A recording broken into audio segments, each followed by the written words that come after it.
Les handicapés devront encore patienter pour être considérés comme des clients ordinaires. C'était pourtant une mesure de Nicolas Sarkozy qui visait à rendre les établissements recevant du public accessibles au 1er janvier 2015. Force est de constater qu'un certain retard a été pris. Aujourd'hui, seulement 60% d'entre eux ont réalisé les aménagements nécessaires.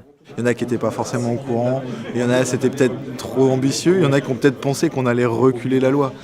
Et le fait est qu'il y avait plus de 60% des établissements recevant du public qui n'étaient pas prêts au 1er janvier et qu'il fallait que c'était pas réalisable à ce que tout le monde soit accessible au 1er janvier. Quand ils s'en sont rendus compte, ce qu'il a fallu, c'est trouver une solution pour que on puisse quand même aller sur le respect de cette loi qui a été renforcée encore avec l'ADAP, mais qu'on puisse aussi donner du temps pour faire les choses correctement. Les établissements concernés ont jusqu'au 27 septembre pour présenter à la préfecture un plan de travaux qui s'échelonne sur une période de 3 ans.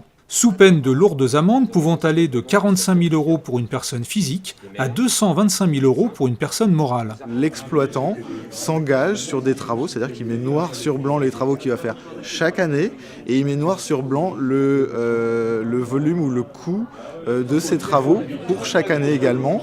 Et il doit y avoir un suivi de ces travaux chaque année et une attestation en fin de travaux au bout des 3 ans. Pour faciliter la mise aux normes des établissements et ne pas se perdre dans le choix des artisans, le secteur du bâtiment a créé Handibat.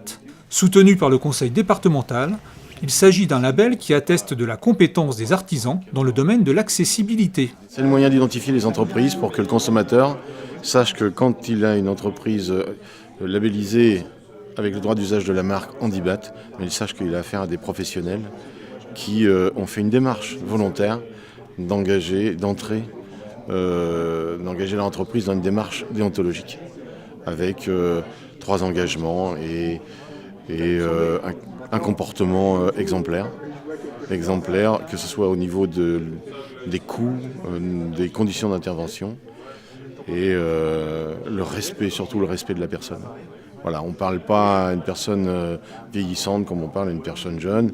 On s'assoit quand on est en face d'une personne en fauteuil et puis on essaie de prendre en compte le besoin de sur-mesure de ces personnes-là.